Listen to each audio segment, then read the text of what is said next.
वर्धय चास्मान् प्रजया पशुभिर्ब्रह्मा वर्चसेनान्नाद्येन समेधय स्वाहा। इदमग्नये जातवेदसे इदन्न मम ॐ आयन्त इद्मात्मा जातवेदस्तेनेध्यस्व वर्धस्व चेद्धावर्धय चास्मान् प्रजया पशुभिर्ब्रह्मा वर्चसेनान्नाद्येन समेधय स्वाहा। इदमग्नये जातवेदसे इदन्न मम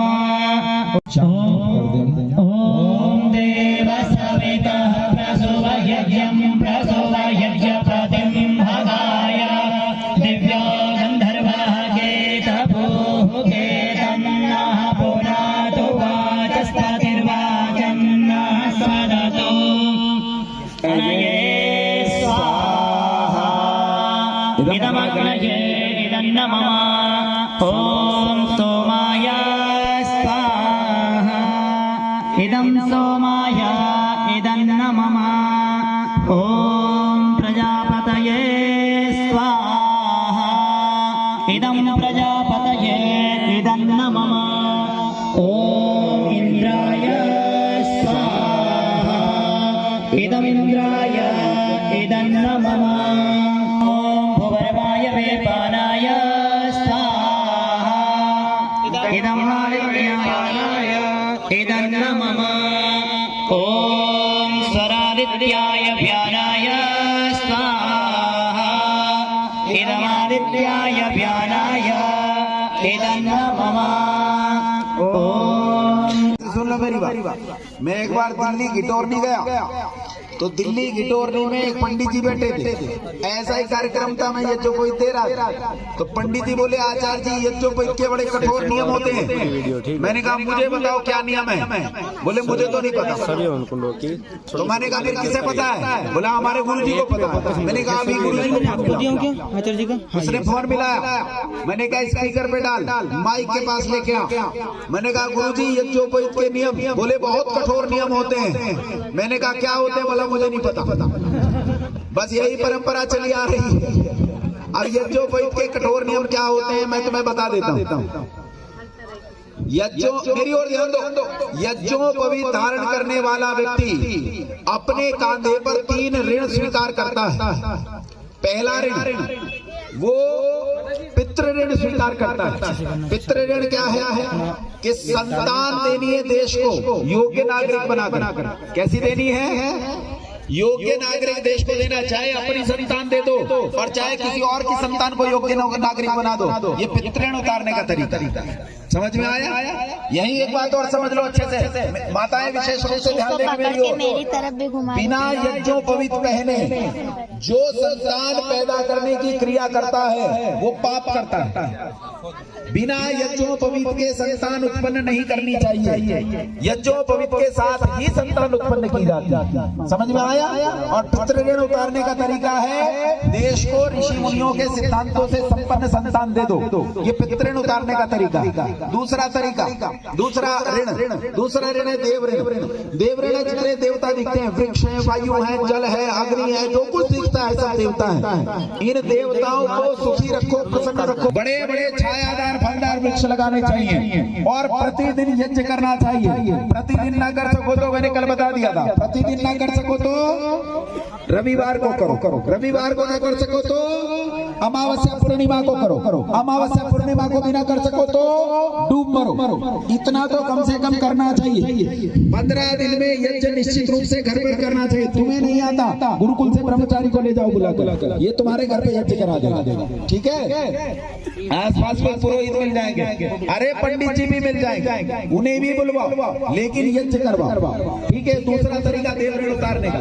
तीसरा ऋषि ऋण उतारने का। ऋषि ऋण उतारने का तरीका क्या है जानते हो? ऋषि ऋण उतारने का तरीका है जो मैंने तुम्हें कल से अब तक मंत्र दिया है, जो मैंने तुम्हारे कान में मंत्र दिया है, ये किसी को नहीं बताना। बताना है कि नहीं बताना? सबको बताना है। आजकल गुरुओं ने ऐसी परंपरा चला दी, बाबाओं ने। वो ट्रेन में मैं जा रहा था, एक दादा दादी जा रहे थे, तब हम पढ़ते थे, छोटे थे, उम्र कम थी। मैंने दादी से पूछा, दादी कहाँ से आई हो? बोले बाबा जी के पास से। मैंने कहा क्या करके? बोले नामदान लेके आई, मंत्रदान लेके। मैंने कहा बाबा जी ने क्या मंत्रदान दिया? बोले बेटा वो मैं तुझे नहीं बता सकता। तो मैंने कहा कोई नहीं, दादा को बता दे, मैं दादा से पूछ लूंगा। बोले वो दादा को मैं नहीं बता सकता, किसी को नहीं बता सकता। मैंने दादा से पूछा तुम बता दो। बोले बेटा संसार में किसी को नहीं बता सकते। मैंने कहा फिर तो समझ गया मैं दादा, तुम्हारे कान में बाबा ने क्या कहा? बोले पता क्या कहा है? मैंने कहा तुम्हें माँ की गाली दी है, क्योंकि यही बात ऐसी है जो मेरे कान में कोई कह दे तो मैं किसी को बता नहीं सकता किसी ने क्या कहा। अगर अच्छी बात हो तो सबको बतानी चाहिए। बोलो हाँ कहना। मेरे गुरु ने मुझे एक मंत्र दिया था, ओम भूर्भुवः स्वः तत्सवितुर्वरेण्यं भर्गो देवस्य धीमहि धियो यो नः प्रचोदयात्। और उसने कहा था इस मंत्र को सारे संसार में प्रत्येक व्यक्ति तक पहुंचाओ। जो यहाँ तुमने 2.5 दिन में सीखा है उसे अपने तक सीमित नहीं रखना है, उसे सारे संसार में फैलाना है। ये ऋषि ऋण उतारने का तरीका समझ में आ गया? आगे समझ में? अब सुनो, ये यज्ञोपवीत का मूल्य फ्री में नहीं मिलता है, पैसा लगेगा। अब देखो ये डर गए गले से बोले अच्छा इसलिए लगा पड़ा था कल से, गले सूख गए। इसका मूल्य लगेगा। मूल्य कितना होता है यज्ञोपवीत का? सुनो, शिवाजी महाराज की माता ने अपने पुत्र का यज्ञोपवीत संस्कार कराने के लिए कहा, तो उनका यज्ञोपवीत संस्कार कराने से मना कर दिया उस समय के यज्ञोपवीत कराने वालों ने। तब काशी से पंडितों को रिश्वत देकर 8 लाख रुपए की रिश्वत देकर, उस समय कहते 8 लाख रुपए तो थे नहीं स्वर्ण मुद्राएं, उतनी रिश्वत देकर कुछ नहीं बचा था, सारा राजकोष खाली कर दिया। लेकिन अपने पुत्र के कांधे पर ये 3 धागे रखवाए सूत के। बोलो सस्ते तो नहीं है? सस्ते तो नहीं है। और सुनो, यज्ञोपवीत उतारने का तरीका ऐसा नहीं, माताओं तुम ध्यान से सुनो। ये लड़की ये तो पहले ही मुंह चढ़ाए बैठी है, मुझे लग रहा है अभी उतार देगी। ये घर जब जाओगे तो ये यज्ञोपवीत उतारने का तरीका सुन लो। यज्ञोपवीत उतारने का एक ही तरीका है, पहले मेरी कोई गर्दन उतार ले उससे पहले यज्ञोपवीत नहीं उतर सकता। गले में गया तो गया, अब ये निकल नहीं सकता। यज्ञोपवीत उतारने के 2 तरीके, या तो संन्यास ले लो, संन्यास को यज्ञोपवीत की आवश्यकता नहीं, स्वामी जी के पास नहीं है। स्वामी जी ने तो पहन रखा है। स्वामी अच्छा वानप्रस्थी है तो वानप्रस्थी पहन सकता है। सन्यासियों को यज्ञोपवीत की आवश्यकता। मैंने तो सोचा मेरा सारा प्रोग्राम भी हो गया। सन्यास ले लो, सन्यासी को यज्ञोपवीत की आवश्यकता नहीं है। और दूसरा तरीका है, मृत्यु के बाद निकलता है। तीसरा कोई तरीका नहीं, रास्ते में कहीं टूट जाए वहीं गांठ मार लो, गा रहा हो दूसरा धारण करो, तो पहले वाला नीचे से उतारो, नीचे से उतारते जैसे कपड़े उतारते, पहले वाला दूसरे वाला ऊपर से पहनेंगे, पहले वाला नीचे से उतार देंगे। बात समझ में आ गई? यज्ञोपवीत किसी सूरत में कहीं यहाँ से जाओ खूंटी पे टांग दो, खूंटी पे नहीं टांगना, ये हमेशा कंठ में रहेगा। इसके बिना रहने वाला व्यक्ति ऋषि मुनियों का अनुचर नहीं है। यज्ञोपवीत तुम्हारे कंठ में रहना चाहिए।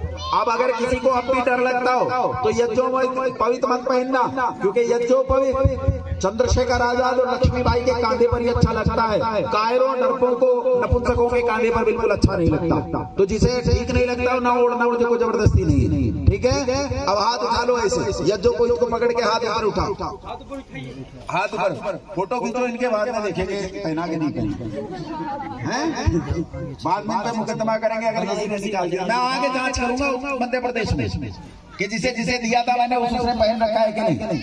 इधर माताओं का ये वाली मंडली मुझे ज्यादा खतरनाक लग रही है, इनके फोटो खींचो। हाँ, ये सामने लड़की बैठी है, पहले मुंह चढ़ाए बैठी थी। इधर फोटो खींचो सबका। हाँ, चेहरे ले लेना बाद में आगे पता करूंगा। अब माता जी डरी बैठी है, नीचे हाथ रखा ऊपर। अच्छा पहले पहन रखा, ठीक है।